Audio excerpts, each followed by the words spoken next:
Well, it's my pleasure to be here. In fact, I've been in Australia now with my wife and sister-in-law. We are celebrating our 25th anniversary, and it's always important you bring a chaperone along on your 25th anniversary. We have been traveling throughout this beautiful country, including starting with Sydney, and then Canberra. Gave a seminar there. Off to the west coast to Perth, giving a seminar there, as well as the Margaret River area, beautiful area with lots of great wine. Then to Port Douglas and the rainforest, and of course the outer Great Barrier Reef. And now here in this beautiful city where we spent the last several days. So this morning, or this afternoon, what I'd like to tell you about is some of our work that has to do with salicylic acid and its targets, that is, its binding proteins, in both plant and human health. I'm going to cover a fair bit of material, so I'm not going to have the time to go into a lot of detail. All of it's been published, and so the details can be found in the papers. So I'm going to tell you 4 different stories, and that is first the effect of salicylic acid on HMGB1's pro-inflammatory activities in humans. Then a related story with regard to the plant equivalent HMGB3 and the effect of salicylic acid on HMGB3's induction of innate immune responses. Then in the last 15 minutes or so, I'll switch to the second group of proteins, glyceraldehyde 3-phosphate dehydrogenase, or what I'll refer to simply as GAPDH for short. First, with regard to the effect of salicylic acid on its role in viral replication in plants, but it also plays a role in viral replication in humans. And then finally, salicylic acid's effect on GAPDH's role in neurodegenerative diseases in humans such as Alzheimer's. To begin with, I'd like to give you a little introduction to salicylic acid, starting with plants. Salicylic acid affects a large variety of processes. It's best known for its effect on controlling the immune system of plants. This has been the object of our research over the last 28 years since our discovery in 1990 that it was not some uninteresting secondary metabolite, but actually the hormone plants produce to regulate the disease response or their immune system to protect against diseases. Plants have multiple levels of immunity or resistance. They contain receptors that recognize what is so-called pathogen-associated molecular pattern. This is compounds such as lipopolysaccharides, chitin, etc., that are produced by microbes and therefore are unique to microbes and identified by plants as non-self. This induces what is typically referred to as PAMP-triggered immunity, also referred to as pattern-triggered immunity, previously called basal resistance. This provided a reasonable level of resistance to the pathogens. However, pathogens have evolved effector proteins which block this PAMP-triggered immunity. Therefore, the plant becomes susceptible. Plants, in turn, have evolved resistance genes which encode proteins that either directly bind to the effector produced by the pathogen or recognize an alteration of a host target of the effector. This triggers what is referred to as effector-triggered immunity, previously termed R gene-mediated resistance. This provides really good resistance because it's a very rapid and robust series of defense responses. The third level of immunity is referred to as systemic acquired resistance. This is the heightened sense of, or the heightened resistance that's induced systemically throughout the plant following a localized infection. This requires the production at the site of infection of one or more signals that move throughout the plant to induce resistance to a broad spectrum of subsequent attacking pathogens. We identified the first mobile signal. It's a methylated derivative of salicylic acid. Subsequently, a variety of other mobile signals have been identified. Salicylic acid plays a central role in all three levels of immunity: PTI, ETI, and SAR. Salicylic acid is a hormone. Most hormones act by altering the activity of one or a few proteins. And in fact,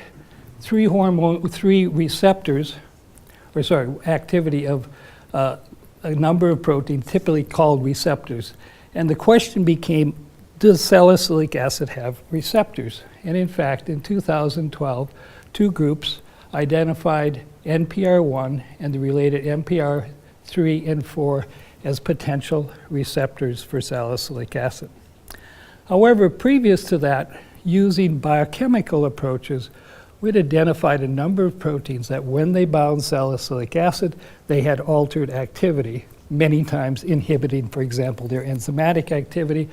And these examples are for catalase, ascorbate peroxidase, and methylsalicylate esterase.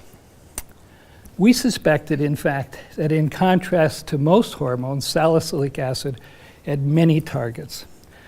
Now, genetic screens failed to identify these targets, probably because these targets were members of a multi-gene family, or that they were essential for the viability of the plant.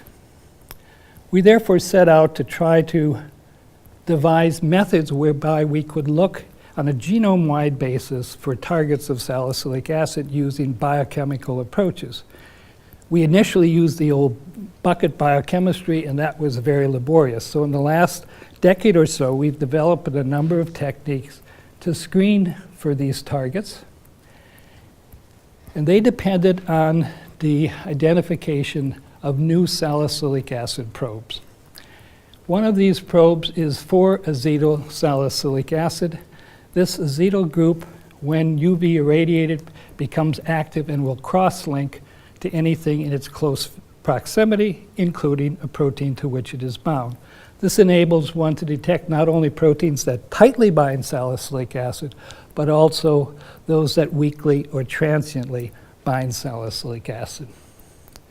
So in brief, what we did is make extracts initially from plant leaf tissue. Eventually, we also did the same type of experiments using extracts from human cells like HeLa cells.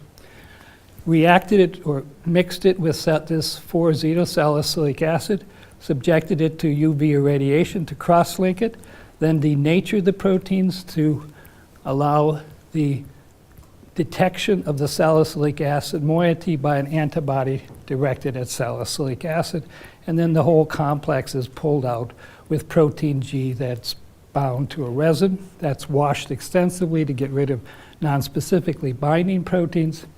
And then the protein that is cross-linked is identified by mass spectroscopy. It's also a useful technique, as I'll show you in a moment, to identify or to look at proteins that you think might be salicylic acid binding proteins in a Western type of analysis. And I'll show you that in a few moments. The other approach also utilized 4-acetyl salicylic acid. In this case, we used a protein microarray developed by Surya Popesky and Michael Schneider, in which they purified thousands of Arabidopsis proteins, purified each one individually, and then printed them onto a specially coated microscope slide, and then asked a variety of different approaches to ask for looking at protein-protein interactions. In our case, we looked at protein-ligand interactions, and specifically looking to see whether any of these proteins would bind salicylic acid. Salicylic acid, unfortunately, was too weakly binding to most of these proteins, and so we switched to 4-acetyl salicylic acid. And basically, we did the same type of approach, where we reacted this slide. It contained either 5 or 10,000 individual proteins with 4-acetyl salicylic acid UV irradiated to cross-link, and then came back with an antibody directed at the salicylic acid moiety. Using these two approaches, we identified 23 new salicylic acid binding proteins and an additional at least 100 candidate salicylic acid binding proteins that we have not had chance to further analyze, thereby further defining a rather complex salicylic acid signaling network. Let's now switch to humans. All of you know a salicylic acid derivative, acetyl salicylic acid, better known as aspirin. Here's the structure of salicylic acid. This is aspirin with the hydroxyl group replaced with acetyl group. Aspirin is well known and used for reduction of pain, fever, and inflammation. It's also used to reduce the risk of heart attack, stroke, as well as certain cancers. Now, it was first synthesized by Felix Hoffmann in 1897. This was to reduce the gastrointestinal toxicity of salicylic acid. In 1971, John Vane discovered that aspirin suppresses the production of prostaglandins and thromboxans. These are hormone-like compounds that induce pain, fever, and inflammation.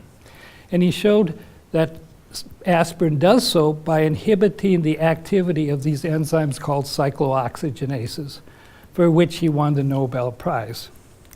Now, aspirin inhibits the cyclooxygenases by irreversibly acetylating serine near the active site. Note, salicylic acid does not have that acetyl group. In the biomedical community, the general feeling was now we knew how aspirin worked. However, I think there was a number of things that have been ignored. And the first is that salicylic acid is a very poor inhibitor of the cyclooxygenases. And John Vane himself pointed out that despite this, it's a very good inhibitor or reducer of pain, fever, and inflammation. Second, in animals, aspirin is very rapidly converted to salicylic acid. Within an hour, essentially all of it becomes salicylic acid, while salicylic acid is very stable. Third, for nearly 50 years, between the point when they began to synthesize salicylic acid and there was production of aspirin, salicylic acid was the method or the drug of choice to reduce pain, inflammation, and fever. Furthermore, even before there was man-made salicylic acid, plants rich in salicylic acid and its related compounds were used in many, many cultures for thousands of years and still are used today to reduce, again, pain, fever, and inflammation. This suggested to us that there must be other targets or additional targets beyond the cyclooxygenases to which aspirin and salicylic acid works. Having spent a great deal of time trying to develop technologies to identify targets in plants, we decided let's use those technologies and see whether we can identify new targets in humans. And the first one we identified is high mobility group box 1 protein. We actually identified that using another approach called affinity chromatography, where we simply took salicylic acid and by a manic reaction bound it or cross-linked it to a resin and then produced a column for column chromatography. Prepared extracts either from plant leaf tissue or from human tissue culture cells such as HeLa cells, ran that through the column with the hopes that any binding protein would bind to the salicylic acid on the resin. We did extensive washing to bind with buffer, first to wash away any proteins that non-specifically bound to the resin, and then followed by washing with 4-hydroxybenzoic acid to remove even more non-specifically binding proteins, since 4-hydroxybenzoic acid is biologically inactive. And then we eluted the specifically bound salicylic acid binding proteins with 5 millimolar salicylic acid, and then identified the proteins that were bound. One of the proteins that repeatedly came out when we started with HeLa cells, human cells, was this protein, HMGB1. This is the linear structure of the protein. It's a very small protein. It has 2 HMG boxes, A and B, which it utilizes to bind to the minor groove of DNA and condense the DNA. This is the most abundant non-histone protein in the nucleus. We used 3 approaches rather, to determine whether this was a true salicylic acid binding protein. First, we again used the photoaffinity labeling with 4-acetylsalicylic acid, so taking purified recombinant HMGB1. When we added 4-acetylsalicylic acid to the reaction, UV irradiated and then ran it on an SDS polyacrylamide gel and probed with anti-salicylic antibody. You can see this nice band indicating it has cross-linked. Importantly, if we add increasing amounts of salicylic acid to the reaction, we inhibit that binding. This indicates that the binding of HMGB1 to this derivative of salicylic acid is representing true salicylic acid binding activity, since it is being competed by salicylic acid.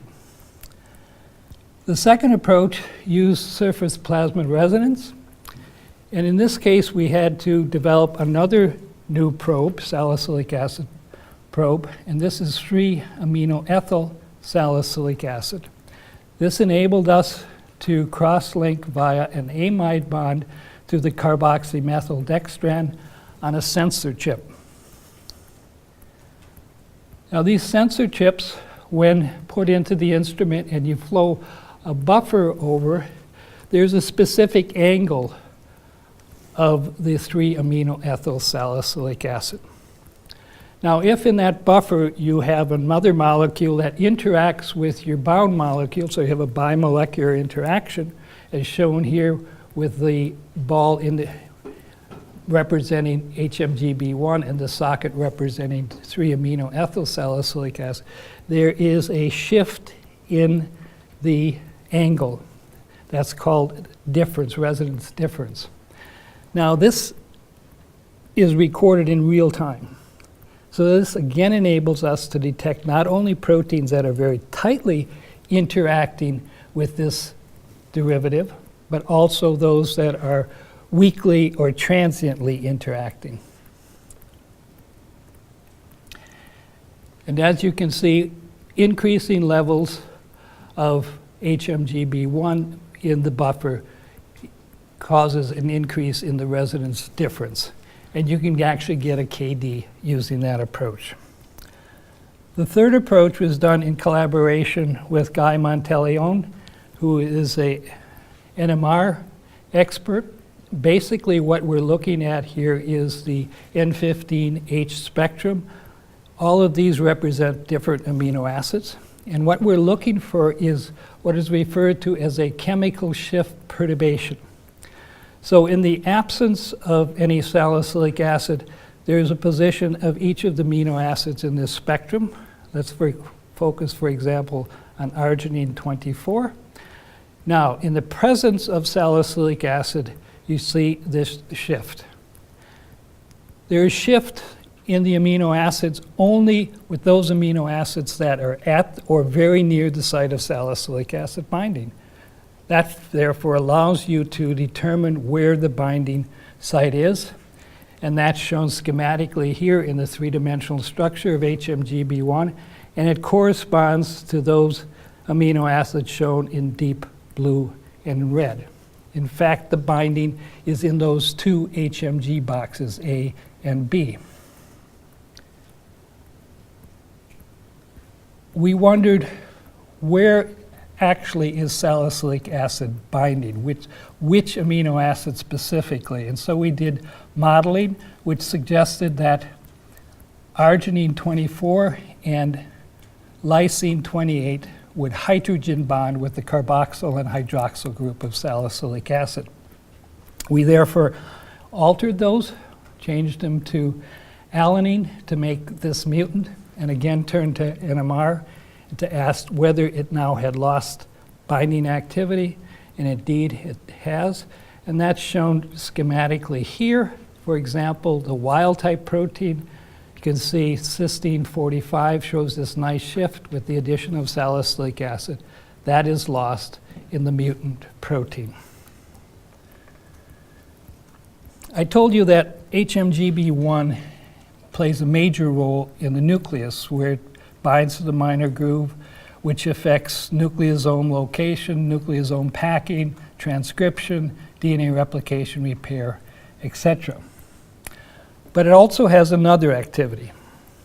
When it gets into the extracellular space, either passively through tissue damage or through necrosis, or actively by secretion from immune cells and certain types of cancer cells, it now becomes highly pro-inflammatory.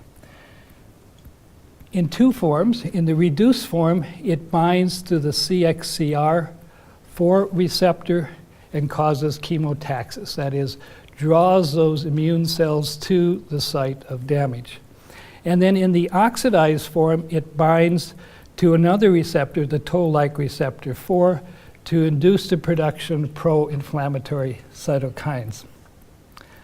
Now, in doing so, when you have tissue damage that results in the induction of immune response, those molecules are referred to as DAMPs, damage-associated molecular molecules.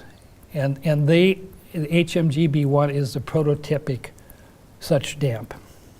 Now, this is good, because if you have tissue damage, you have to worry about potential infection, and this provides protection against infection because you brought the immune cells there, you've induced them to produce these pro-inflammatory cytokines, so you're protecting the damaged tissue.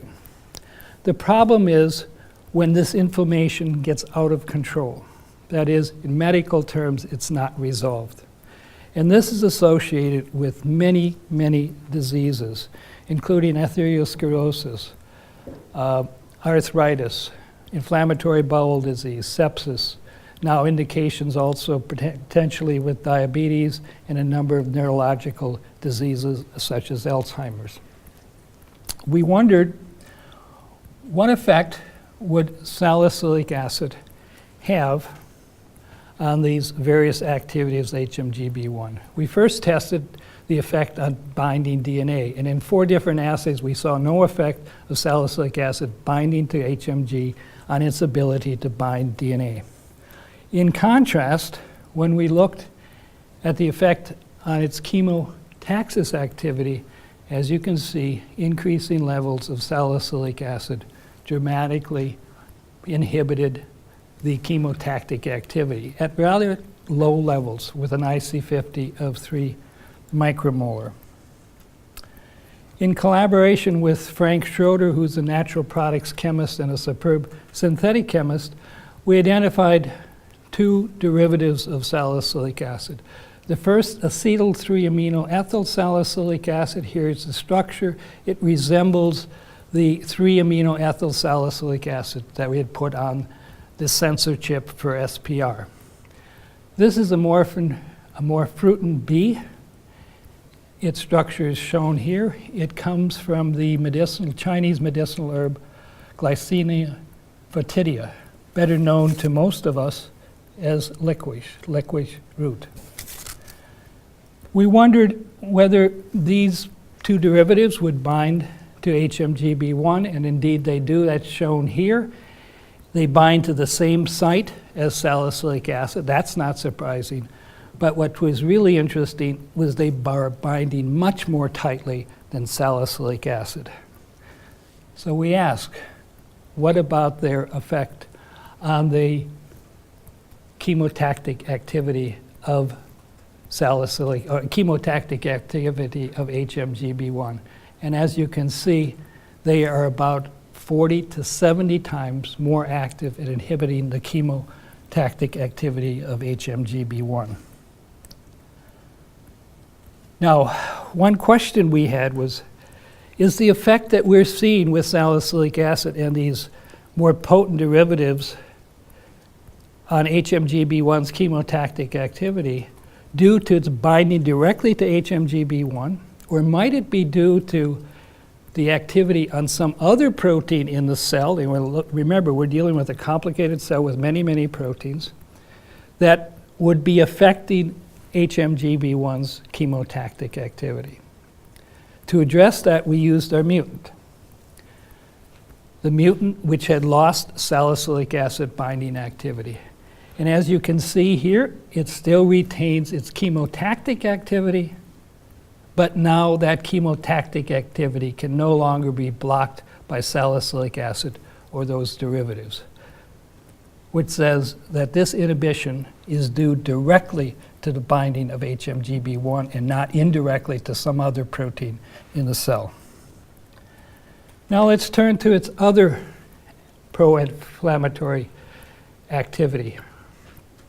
And this is, as I noted earlier, in which the oxidized form interacts with the receptor, toll-like receptor 4, and is mediated through the NF-kappa B signal transduction pathway to activate a number of genes that produce pro-inflammatory cytokines, such as interleukin-6 or tumor necrosis factor.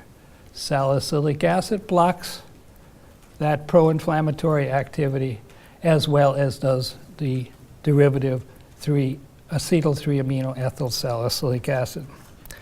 Now, interestingly, COX-2 is also activated through the NF-kappa B pathway. So we wondered, does HMGB1 in its oxidized form activate the COX-2 gene? And if so, is this blocked by salicylic acid? And the answer is indeed yes. So while salicylic acid itself is a very poor inhibitor of the COX-2 enzyme, it's an excellent inhibitor of the production of the COX-2 enzyme because it blocks the activation of the gene. So in summary, HMGB1 is a novel salicylic acid binding protein and a target of aspirin's major metabolite in humans, salicylic acid. Interestingly, it has relatively low affinity for salicylic acid in vitro in the test tube, but salicylic acid and its more potent derivatives in vivo act at very low concentrations, low micromolar or relatively low nanomolar concentrations. Interestingly, these derivatives not only bind HMGB1 more tightly, but they're then, as a result, much better inhibitors of the pro-inflammatory activity of this protein. So this provides a possible explanation for the protective effect of low doses aspirin on sterile inflammation such as arthritis or in inflammation-associated cancers such as colon cancer. It also provides proof of concept that improved salicylic acid-based drugs are attainable. Now let's turn to its counterpart in plants. Plants also have HMG proteins. They have to condense their DNA. We focused on two of them. I'm going to just talk about one, HMGB3 from Arabidopsis. It's found normally both in the cytoplasm and in the nucleus, but not in the extracellular space. In the plant terminology, this is referred to as the apoplast. It's the same as the extracellular space in animal systems. Now, in the absence, so this is normally what you see. However, if you infect that plant with a fungi, a necrotrophic fungi, Botrytis cinerea, which is destroying the tissue, very quickly you see that the protein gets released into the apoplast. And it's released very quickly, and we suspect that that might be enough to activate the defense responses and to actually protect the plant. So we simply made the protein, recombinant protein, injected into the apoplastic space of Arabidopsis, and then asked, are we now activating the immune system of plants? the innate immune system, or what I had referred to earlier as pattern-triggered immunity. There's a whole series of activations, one of which is the activation of MAP kinases, in particular the defense-associated MAP kinases MPK3 and MPK6. For these experiments, we use a well-documented DAMP in plants, the peptide that has been first identified by Ryan's group a number of years ago. And as you can see, not only does the PEP activate these two MAP kinases, so does HMGB1.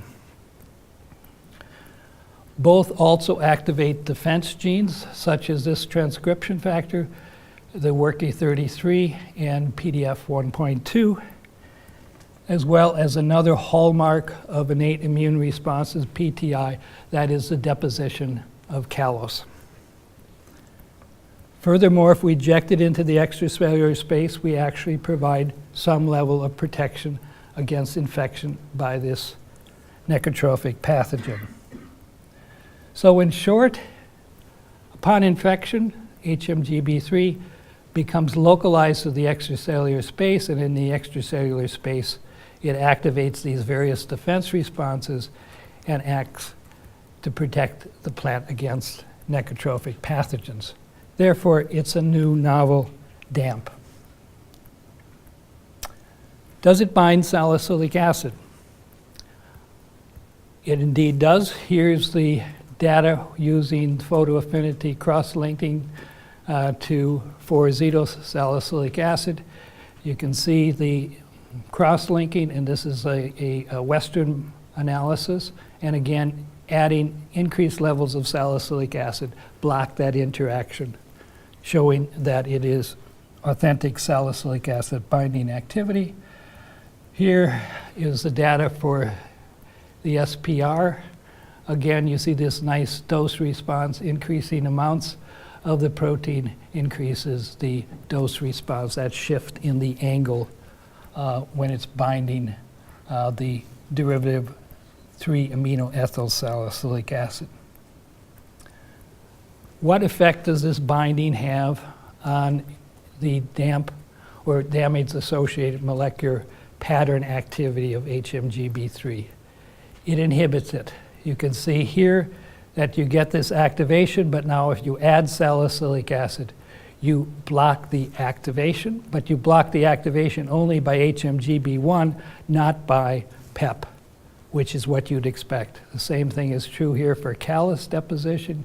You block callus deposition induced by HMGB3, but not by PEP, and the same here for enhancement of resistance to botrytis cinerea. Interestingly, if you compare those HMG boxes of HMGB1 from humans compared to the plants, the arginine and lysine residues are conserved. And therefore, we mutated those to make a protein in which the corresponding residues here are arginine 50 and lysine 54. Using SPR, we see some residual salicylic acid binding activity, but it has been dramatically reduced in this mutant. And importantly, now the mutant, while it retains the ability to induce the MAP kinases, to induce callus deposition, those can no longer be blocked by the addition of salicylic acid, and the same is true with regard to resistance to cinerea. So in summary, infection by this necrotrophic pathogen causes release of HMGB3 into the apoplast. In the apoplast or extracellular space, HMGB1 acts as a novel DAMP to induce the innate immune responses and enhance resistance to the pathogen. And like the human, HMGB3 binds salicylic acid that suppresses that DAMP activity and uses the same box, those HMG boxes, to bind the salicylic acid. These results provide cross-kingdom evidence that the HMG proteins are function as damps, not only in humans but also in plants, and that salicylic acid is their conserved inhibitor. And this is just schematically what I've just said. Now let's turn in the last several minutes to glyceraldehyde 3-phosphate dehydrogenase. This is a major cytoplasmic enzyme involved in the critical step of glycolysis. However, it also has other activities. It's a major suspect in several neurodegenerative diseases, including Alzheimer's, Parkinson's, and Huntington's disease. And it participates in replication of several plant and animal viruses, including hepatitis A, B, and C viruses in humans, and tomato bushy stunt virus in plants. Let's begin with the plant protein. We had identified a number of the GAPDH proteins. That's a family of proteins in Arabidopsis. Many, but not all, bind to salicylic acid. In particular, I'm focusing here on C1 because it's involved in the replication of the virus. And using, again, SPR, you can see this nice response difference. But what I want to point out here is, again, the importance of doing the control, which we did with HMGB1. I just didn't show you the data. And that is, if you add increasing amounts of salicylic acid, the salicylic acid competes with the 3-amino-ethyl salicylic acid for binding to GAPDH, showing that this interaction between the derivative and GAPDH represents authentic salicylic acid binding activity.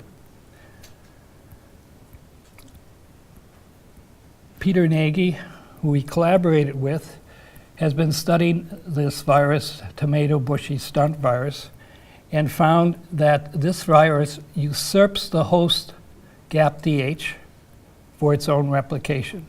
That is, it binds, GAPDH binds to the 3' end of the minus strand, which facilitates the preferential replication of this minus strand by the viral encoded P92 to produce large amounts of the plus strand, which is then used for translation, replication, cell movement, etc.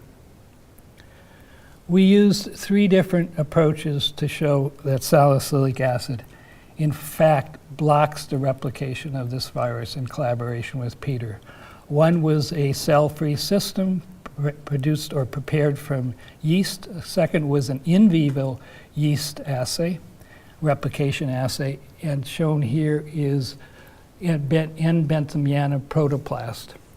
This is the replication of the virus RNA, and as you can see, in the presence of 1 millimolar salicylic acid, virus replication is reduced about 90%. In contrast, the inactive analog 4-hydroxybenzoic acid had little effect. We wanted to know what was the mechanism of action. How was salicylic acid inhibiting this replication? To do that, we again turned to SPR, but now we took the protein, GAPDH, and attached it to the chip, and then ran over the chip the 3' end of the minus strand or the plus strand, and looked to see which was binding to the protein on the chip.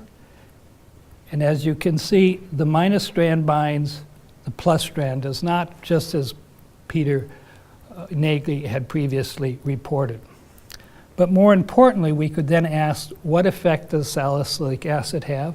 And as you can see, increasing levels of salicylic acid inhibit that interaction, that is, the binding of GAPDH to the minus strand.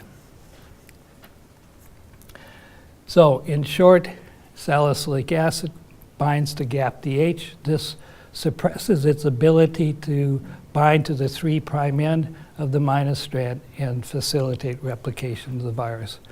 So this work reveals a novel mechanism by which salicylic acid suppresses viral replication. That is, it suppresses the activity of a host protein that has been usurped by the virus.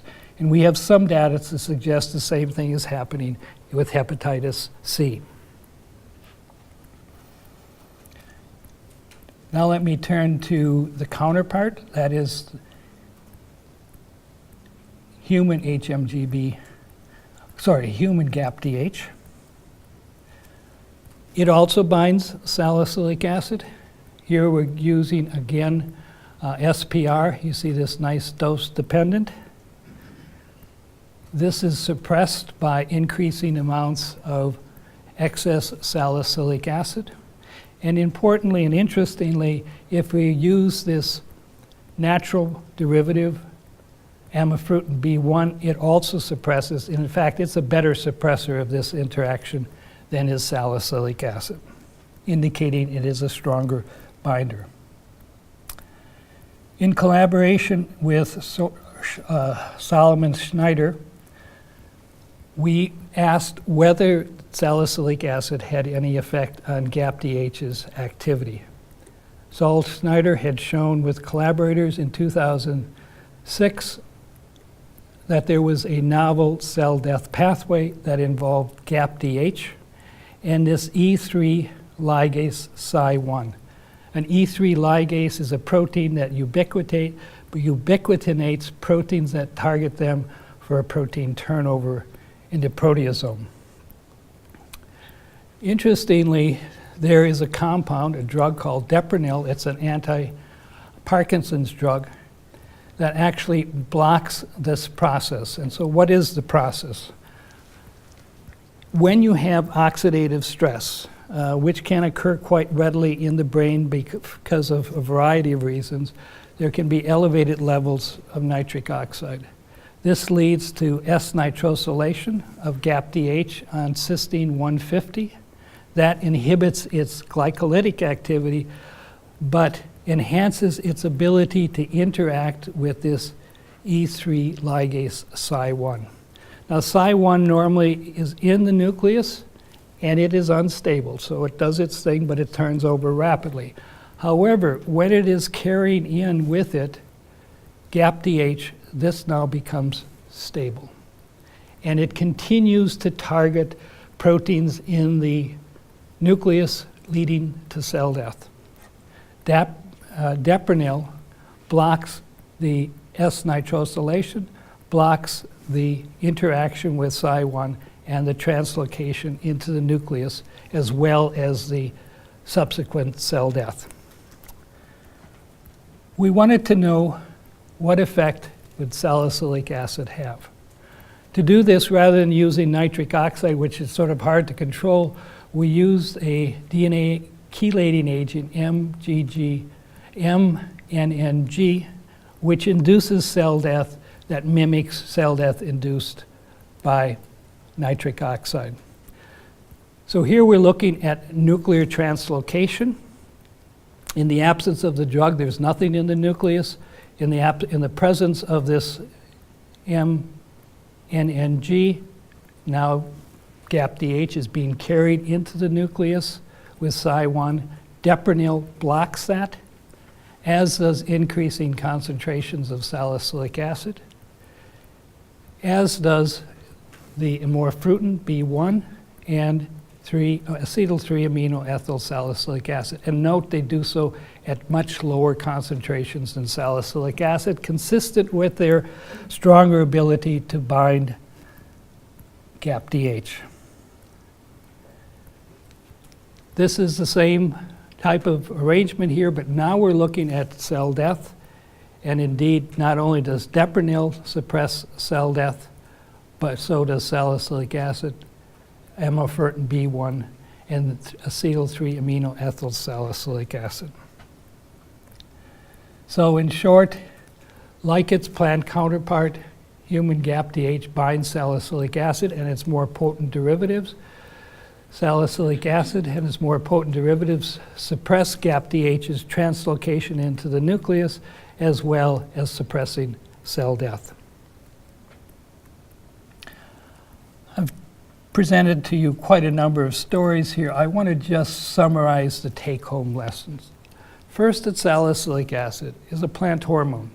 It regulates immune responses, not just in plants, but also in animals. It acts through multiple targets in both plants and animals. Some of those targets are shared in the plant and animal kingdoms, such as HMGB and GAPDH, which I've just discussed with you.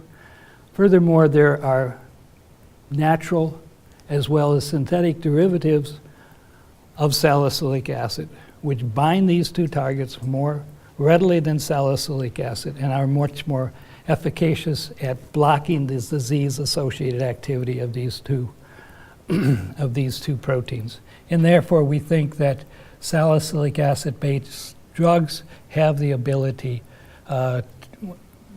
there's the ability to produce more efficacious salicylic acid-based drugs, including the amorphotins. And with that, I'm going to stop after acknowledging the people responsible. In my lab, most of the work has been done by 2 senior postdocs and then research associates, Dr. Choi and Dr. Tian. I work closely with Frank Schroeder's group. He's a natural products chemist. From Rutgers, the biophysicist Guy Monteleone for NMR. And I wanted to note specifically the work of, in collaboration with Marco Bianchi, who was actually the first to show that extracellular HMGB1 had these pro-inflammatory activities. So most of that work that I described to you was done in collaboration with Marco's laboratory. With Sol Schneider, we did the work on GAPDH in neurons and the effect on neuronal cell death, and with Peter Nagy, the work of GAPDH and the replication of the plant viruses. And with that, I'll stop and take any questions you may have.